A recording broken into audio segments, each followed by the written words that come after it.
വിശ്വാസനായകന പൂർത്തി വരുത്തുന്നിൻ യേശുവിങ്കൽ വചനപാത വചനപാത വചനപാത.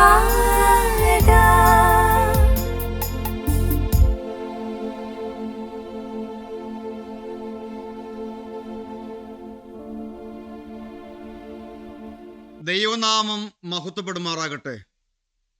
മത്തായിയുടെ സുവിശേഷം 13-ാം അധ്യായം 31-32 വാക്യങ്ങൾ നാം ഇപ്രകാരം വായിക്കുന്നു. മറ്റൊരു ഉപമ അവൻ അവർക്ക് പറഞ്ഞുകൊടുത്തു. സ്വർഗരാജ്യം കടുകുമണിയോട് സദൃശ്യം. അത് ഒരു മനുഷ്യനെടുത്ത് തൻ്റെ വയലിലിട്ടു.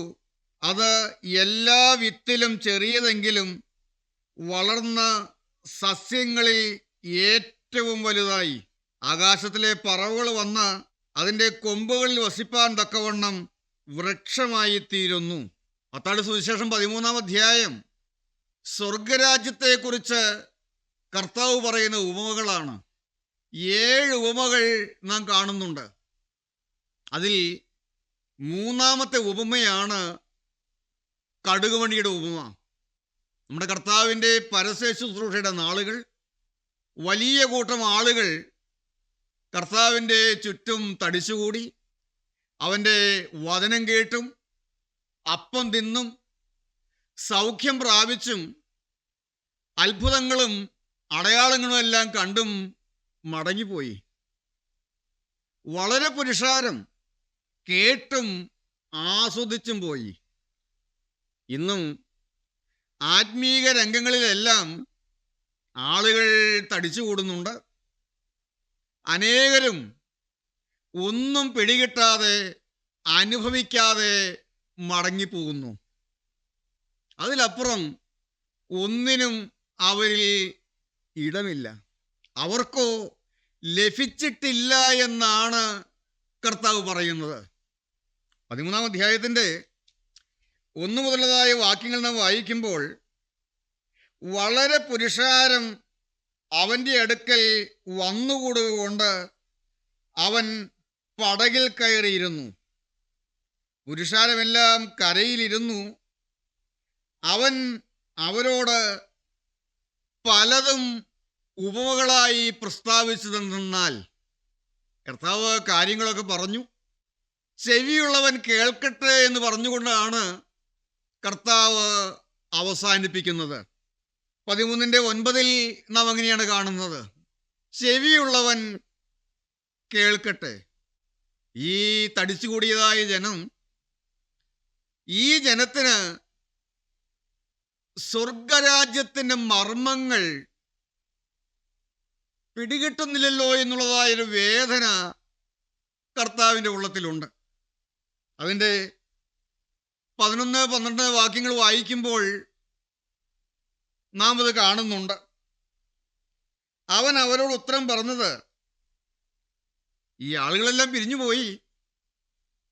വലിയ ആൾക്കൂട്ടം എല്ലാം പിരിഞ്ഞുപോയി. പിന്നെ ശിഷ്യന്മാർ അവൻ്റെ അടുക്കൽ വന്നു. ശിഷ്യന്മാരോട് കർത്താവ് പറയുകയാണ്, അവൻ അവരോട് ഉത്തരം പറഞ്ഞത്, സ്വർഗരാജ്യത്തിൻ്റെ മർമ്മങ്ങളെ അറിയുവാൻ നിങ്ങൾക്ക് വരം ലഭിച്ചിരിക്കുന്നു, അവർക്കോ ലഭിച്ചിട്ടില്ല. കർത്താവിൻ്റെ ഉള്ളിലെ വേദനയാണ്. ഈ വന്ന് കേട്ട് മടങ്ങിപ്പോയതായ ജനത്തിന് ഈ ഭാഗ്യം കിട്ടിയില്ലല്ലോ. അവർക്ക് കാര്യങ്ങൾ പിടികിട്ടുന്നില്ലല്ലോ. എന്നൊരു കാര്യം മനസ്സിലാക്കണം. ക്രിസ്തീയ ജീവിതത്തിൻ്റെ ആത്യന്തികമായ ലക്ഷ്യമെന്നുള്ളത് നിത്യസ്വർഗമാണ്.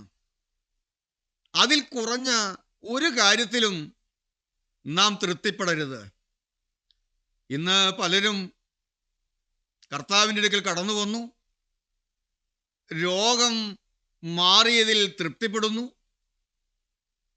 മക്കളുടെ വിവാഹം നടന്നു, അതിൽ തൃപ്തിപ്പെടുന്നു. ഒരു നല്ല ജോലി ലഭിച്ചു, അതിൽ തൃപ്തിപ്പെടുന്നു. ഈ ലോകപ്രകാരമുള്ള കാര്യങ്ങളൊക്കെയാണ് വലിയ കാര്യങ്ങളായി കാണുന്നത്. ഭൗതികമായ നേട്ടങ്ങളെയാണ് വലിയ കാര്യങ്ങളായി കാണുന്നത്.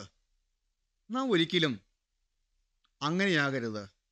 കർത്താവിൽ നിന്ന് കേട്ടതും കിട്ടിയതും കൊണ്ട് വലിയ പുരുഷാരം മടങ്ങിയപ്പോൾ അരികിൽ ചേർന്ന് നിന്ന് കർത്താവിനോട് പറ്റി നിന്ന് ഈ യേശുവിനെ വിട്ടുപിരിയാതെ ചേർന്ന് നിന്ന ശിഷ്യന്മാരോട് യേശു പറയുന്ന വാക്കുകളാണ് നാം ധ്യാനത്തിന് ആധാരമായി വായിച്ചു കേട്ടത്. സ്വർഗരാജ്യത്തിൻ്റെ മർമ്മങ്ങൾ അവർക്ക് പറഞ്ഞു കൊടുക്കുന്നു.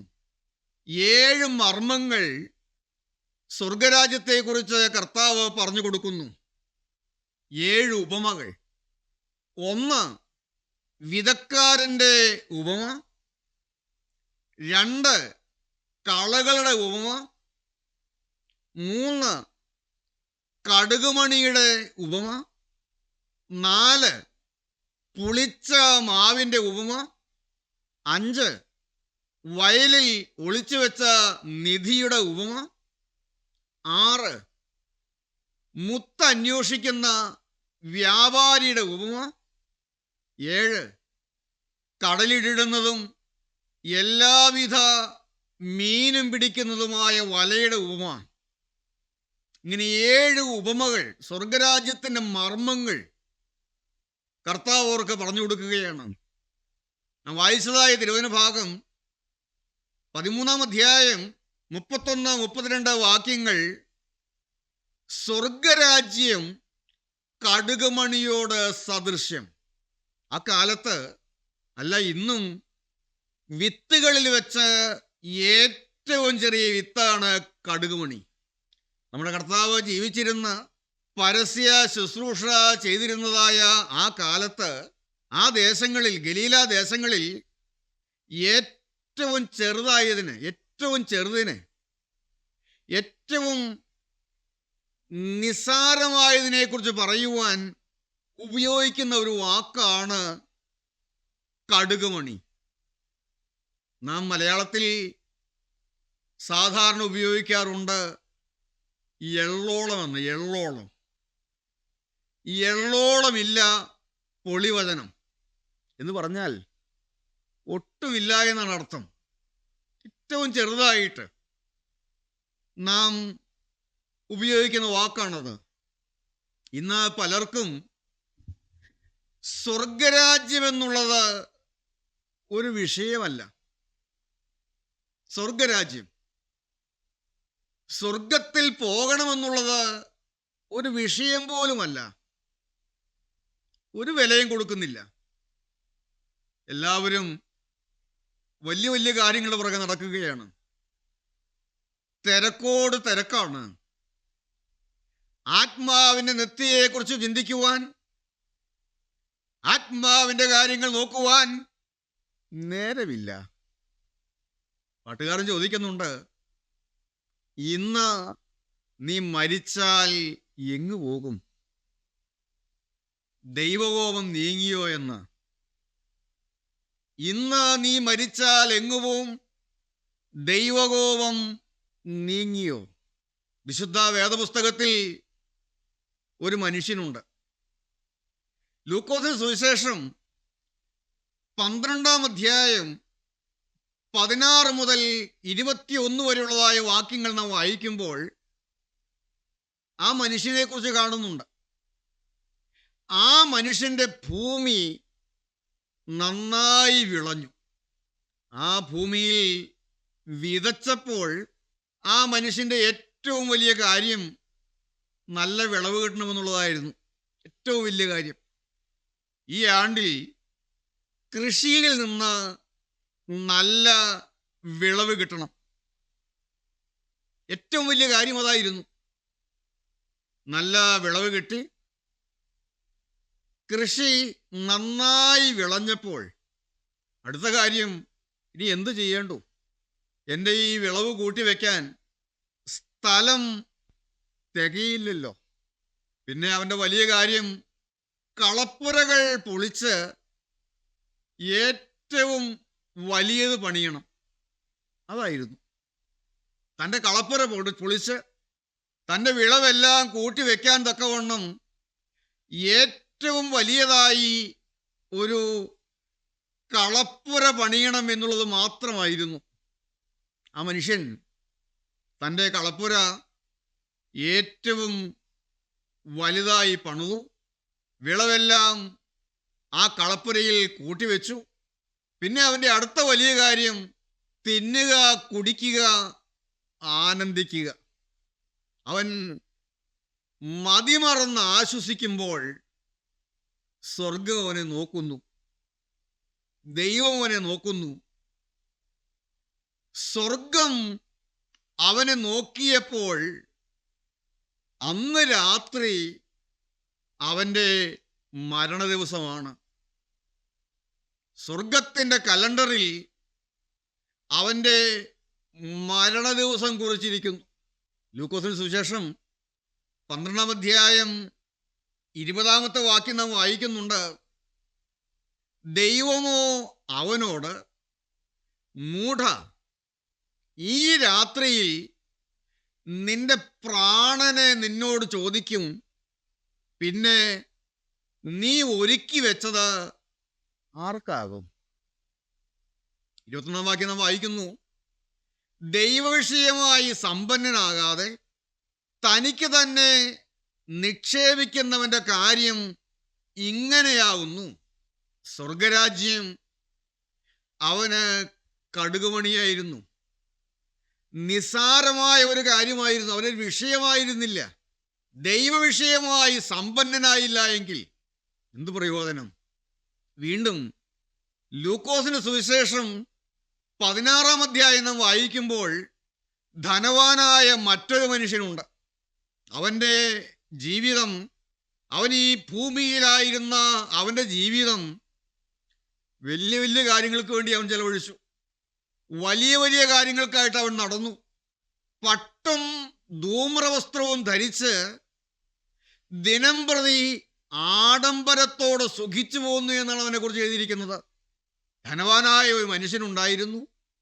അവൻ പട്ടും ധൂമ്രവസ്ത്രവും ധരിച്ച് ദിനം പ്രതി ആഡംബരത്തോടെ സുഖിച്ചു പോന്നു. അവൻ്റെ ജീവിതത്തിലെ വലിയ കാര്യം പട്ട്, ധൂമ്രവസ്ത്രം, ആഡംബരം, സുഖഭോഗങ്ങൾ, ഇതൊക്കെയായിരുന്നു. എന്നാൽ അവൻ ജീവിച്ച സ്ഥലത്ത് തന്നെ, അവൻ്റെ പടിപ്പുരയ്ക്കൽ തൊട്ട് തന്നെ, അരികിൽ തന്നെ ഒരു ലാസർ എന്നു പേരുള്ള ഒരു മനുഷ്യനുണ്ട്. ഒരു ലാസറുണ്ട് അവൻ്റെ അരികിൽ. അവന് ഒരു വിലയില്ലാത്ത മതിയായിരുന്നു. ഒരു വിലയില്ലാത്ത കാര്യം മതി അവന്. എന്താണ് അവന് വേണ്ടിയിരുന്നത്? യജമാനന്റെ എച്ചില്, വേസ്റ്റ്. യജമാനന്റെ മേശയിൽ നിന്ന് വീഴുന്നത് അവന് മതിയായിരുന്നു. ഈ ലാസറിനെ സംബന്ധിച്ചിടത്തോളം ഏറ്റവും വലിയ കാര്യമെന്ന് പറയുന്നത്, തിരുവനന്തപുരം വായിക്കുന്നത്, ധനവാന്റെ മേശയിൽ നിന്ന് വീഴുന്നതിൽ നിന്ന് വിശപ്പടക്കുവാൻ അവൻ ആഗ്രഹിച്ചു എന്നാണ്. ധനവാന് ഒരു വിലയുമില്ലാത്തത്, ഒരു വിലയുമില്ലാതെ അവൻ കളഞ്ഞത്, വേസ്റ്റായി കളഞ്ഞത് അവന് വിലയുള്ളതായിരുന്നു. ദൈവത്തിന് മഹത്വം. ധനവാന് വിലയില്ലാത്തത്, ധനവാൻ ഒരു വിലയും കൽപ്പിക്കാതെ നിസ്സാരമായി കണ്ടത് ലാസറിന് വിലയുള്ളതായിരുന്നു. കാലം മുന്നോട്ട് പോയി. ഒരു ദിനം ധനവാൻ ഒരു കാഴ്ച കണ്ടു. ധനവാൻ മരിച്ചു അടക്കപ്പെട്ടു. ലാസറും മരിച്ചു. മാലാഖമാർ അവനെ അബ്രഹാമിന്റെ മടിയിലേക്ക് കൊണ്ടുപോയി എന്ന് നാം വായിക്കുന്നുണ്ട്. ഒരു ദിനം ധനവാൻ കണ്ടു, താൻ ചെറുതായി കണ്ടത് ഏറ്റവും വലുതാണെന്ന് അവൻ കണ്ടു. എല്ലാ സസ്യങ്ങളെക്കാളും വലുതായി വളർന്നത്, തനിക്ക് വിലയില്ലാതിരുന്നതിനെ വിലയുള്ളതായി കണ്ട ലാസർ, ഓർക്കണം, ധനവാനായ മനുഷ്യൻ, ആ ധനവാൻ ഒരു ദിനം കണ്ടു താൻ ചെറുതായി കണ്ടത് ഏറ്റവും വലുതായത്, എല്ലാ സസ്യത്തെക്കാളും വലുതായി വളർന്നത് അവൻ കണ്ടു. തനിക്ക് വിലയില്ലാതിരുന്നതിനെ വിലയുള്ളതായി കണ്ട ലാസർ ഉയരത്തിൽ അബ്രഹാമിന്റെ മടിയിരിക്കുന്നത് മേലോട്ട് നോക്കി അവൻ കണ്ടു. ദൈവവേദലേ, ആത്മീയ കാര്യങ്ങൾ നിസ്സാരമായി കാണരുത്. ഒരു സമർപ്പണം ഇന്ന് വിലയില്ലാത്തതായിരിക്കാം, എന്നാൽ നാം ദൈവസന്നിധിയിൽ എടുക്കുന്നതായ സമർപ്പണങ്ങൾ എത്ര വിലയേറിയതാണ്, എത്ര വലുതാണ് എന്ന് നാം അറിയും. ആത്മാക്കളെ നേടുക, സുവിശേഷ വേല ചെയ്യുക നാം നിസ്സാരമായി കാണരുത്. ആത്മാവിന്റെ രക്ഷ എന്നത് നിസ്സാരമായി കാണരുത്. സ്വർഗത്തിൽ പോവുക എന്നത് നിസ്സാരമായി കാണരുത്. ആത്മീയ കാര്യങ്ങൾക്ക് വില കൊടുക്കാതെ മുന്നോട്ട് പോകരുത്. മത്തായിയുടെ സുവിശേഷം 13-ാം അധ്യായം 31-32 വാക്യങ്ങൾ. സ്വർഗരാജ്യം കടുകുമണിയോട് സദൃശ്യം. അത് ഒരു മനുഷ്യനെടുത്ത് തൻ്റെ വയലിലിട്ടു. അത് എല്ലാ വിത്തിലും ചെറിയത് എങ്കിലും വളർന്ന് സസ്യങ്ങളിൽ ഏറ്റവും വലുതായി. ആകാശത്തിലെ പറവകൾ വന്ന് അതിൻ്റെ കൊമ്പുകളിൽ വസിക്കുവാൻ തക്കവണ്ണം വൃക്ഷമായി തീർന്നു. ഒരു കാലത്ത് ഞാൻ ചിന്തിച്ചിട്ടുണ്ട്, ഈ ബൈബിൾ എന്താണ് ഈ പറഞ്ഞിരിക്കുന്നത്? കേവലം 5-6 അടി മാത്രം ഉയരത്തിൽ വളരുന്നതായ കടുക്, ഒരു കുറ്റിച്ചെടി പോലെ വളരുന്നതായ കടുക്, അതിൻ്റെ കൊമ്പിൽ ആകാശത്തിലെ പറവുകളെല്ലാം വന്ന് വസിക്കുമെന്നു. എടാ മോനെ, ഈ കടുക് ചെടിയുടെ കാര്യമല്ല ഇവിടെ പറഞ്ഞിരിക്കുന്നത്. നാം മനസ്സിലാക്കണം, കർത്താവ് ഇവിടെ പറഞ്ഞിരിക്കുന്നത് കടുക് മണി എന്ന ഒരു ചെടിയുടെ കാര്യമല്ല പറഞ്ഞിരിക്കുന്നത്, സ്വർഗരാജ്യത്തിൻ്റെ കാര്യമാണ്. ഇന്ന് വിലയില്ലാത്തതായി നിസ്സാരമായി കാണുന്നതായ സ്വർഗരാജ്യം, ആത്മാവിൻ്റെ നിത്യത ഇത്ര വലിയതായിരുന്നു എന്ന് ഒരു നാൾ അറിയും. ആകാശത്തിലെ പറവുകൾ വന്ന് വസിക്കും. കർത്താവ് താൻ ഗംഭീരനാഥത്തോടും പ്രധാന ദൂതന്റെ ശബ്ദത്തോടും ദൈവത്തിൻ്റെ കാഹളത്തോടും കൂടെ സ്വർഗത്തിൽ നിന്ന് ഇറങ്ങി വരുമ്പോൾ, സ്വർഗകവാടത്തിൽ കർത്താവ് ഇറങ്ങി നിൽക്കുമ്പോൾ, അന്ന് ആ സ്വർഗകവാടത്തിൽ നമ്മുടെ കർത്താവ് ഇറങ്ങി വന്ന് നിൽക്കുമ്പോൾ, ഭൂമിയിൽ നിന്ന് ഈയല് പറന്നു പോകുന്നത് പോലെ ആകാശത്തിൽ പറന്നു പോകുന്ന വിശുദ്ധന്മാരുണ്ട്. ക്രിസ്തുവിൽ മരിച്ചവർ മുൻപേ ഉയർത്തെഴുന്നേൽക്കുകയും പിന്നെ ജീവനോട് ശേഷിക്കുന്നവരായ നാം അവരോടൊരുമിച്ച് അവനെ എതിരേൽപ്പാൻ ആകാശമേഘങ്ങളിൽ എടുക്കപ്പെടുകയും ചെയ്യും. വിശുദ്ധന്മാർ ഉയർത്തെഴുന്നേൽക്കുമ്പോൾ, വിശുദ്ധന്മാർ പറന്നുയരുമ്പോൾ, ക്രിസ്തുവിൽ മരിച്ചവർ മുൻപേ ഉയർത്തെഴുന്നേൽക്കുകയും പിന്നെ ജീവനോട് ശേഷിക്കുന്നതായ നാം അവരോടുകൂടെ അവനെ എതിരേൽപ്പാൻ ആകാശത്തിലെ പറവകളായി പറക്കും. ആകാശത്തിലെ പറവകൾ അതിൻ്റെ കൊമ്പുകളിൽ വസിക്കുവാൻ തക്കവണ്ണം വൃക്ഷമായി തീരും. നിത്യസ്വർഗരാജ്യം.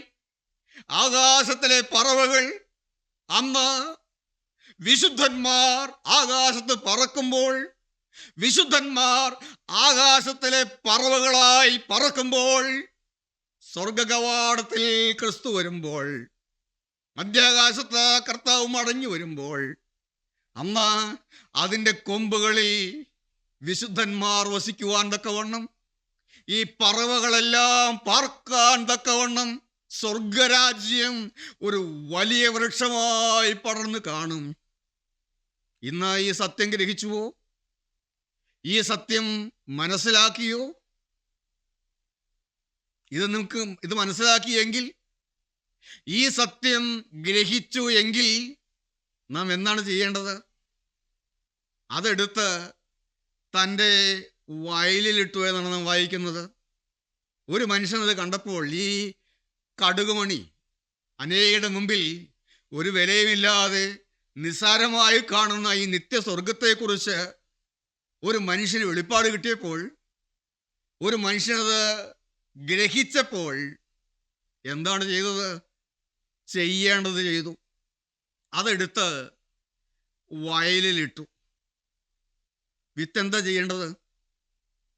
വിത്ത് നല്ലപോലെ ഒരുക്കിയ നിലത്ത് വയലിൽ അത് വിതയ്ക്കണം. ചെയ്യേണ്ടത് ചെയ്തു. നാം ഈ സത്യം ഗ്രഹിക്കുമ്പോൾ, നിത്യസ്വർഗരാജ്യത്തിന്റെ വലുപ്പത്തെക്കുറിച്ച് ഗ്രഹിക്കുമ്പോൾ, സ്വർഗരാജ്യത്തിന്റെ വില നാം തിരിച്ചറിയുമ്പോൾ, നാം ചെയ്യേണ്ടത് ചെയ്യണം. ജീവിതം ക്രിസ്തുവിന് കൈമാറിക്കൊള്ളണം. പാപത്തോട് യാത്ര പറഞ്ഞുകൊള്ളണം. കഴിഞ്ഞ നൂറ്റാണ്ടിൽ ജീവിച്ചിരുന്ന ലോകത്തിലേക്കും വെച്ചും ഏറ്റവും വലിയ ഒരു പണക്കാരനായിരുന്നു John Davison Rockefeller. John D Rockefeller 1839 അമേരിക്കയിൽ ന്യൂയോർക്കിലാണ് അദ്ദേഹം ജനിച്ചത്. തൻ്റെ 17-ാമത്തെ വയസ്സിൽ ലോകത്തിലേക്കും വെച്ചും ഏറ്റവും വലിയ പണക്കാരനാകാൻ തൻ്റെ ജീവിതം സമർപ്പിച്ചു. അന്ന് അദ്ദേഹത്തിൻ്റെ ജീവിതത്തിലെ ഏറ്റവും വലിയ കാര്യമെന്ന് പറയുന്നത് ലോകത്തിലേക്കും ഒന്നാമനാകണം, ഒന്നാമതെത്തണം, ഏറ്റവും വലിയ പണക്കാരനായി മാറണം. തൻ്റെ 33-ാമത്തെ വയസ്സിൽ അദ്ദേഹം ഏറ്റവും വലിയ പണക്കാരനായി മാറി. ഫസ്റ്റ് മില്യനിയറായി മാറി.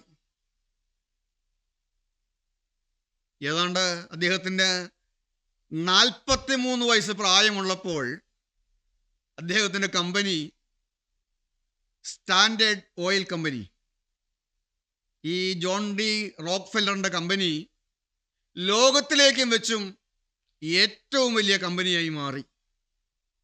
എന്നാൽ അദ്ദേഹത്തിൻ്റെ 53-ാമത്തെ വയസ്സിൽ തൻ്റെ ശരീരം മാരകമായ ഒരു രോഗത്തിനടിമയായി. തൻ്റെ പണത്തിന് ചെയ്യാവുന്നതെല്ലാം ചെയ്തു. പ്രത്യേക വിമാനം ചാർട്ടർ ചെയ്ത് ലോകത്തിലെ പ്രഗത്ഭരായ ഡോക്ടർമാർ വന്ന് ചികിത്സിച്ചു. ഡോക്ടർമാരെല്ലാം നിസ്സഹായതയോടെ കൈമലർത്തി. തൻ്റെ തലയിലെ മുടികളെല്ലാം കൊഴിഞ്ഞ്, രോമങ്ങളെല്ലാം കൊഴിഞ്ഞ്, കൺപീലുകൾ വരെ കൊഴിഞ്ഞു.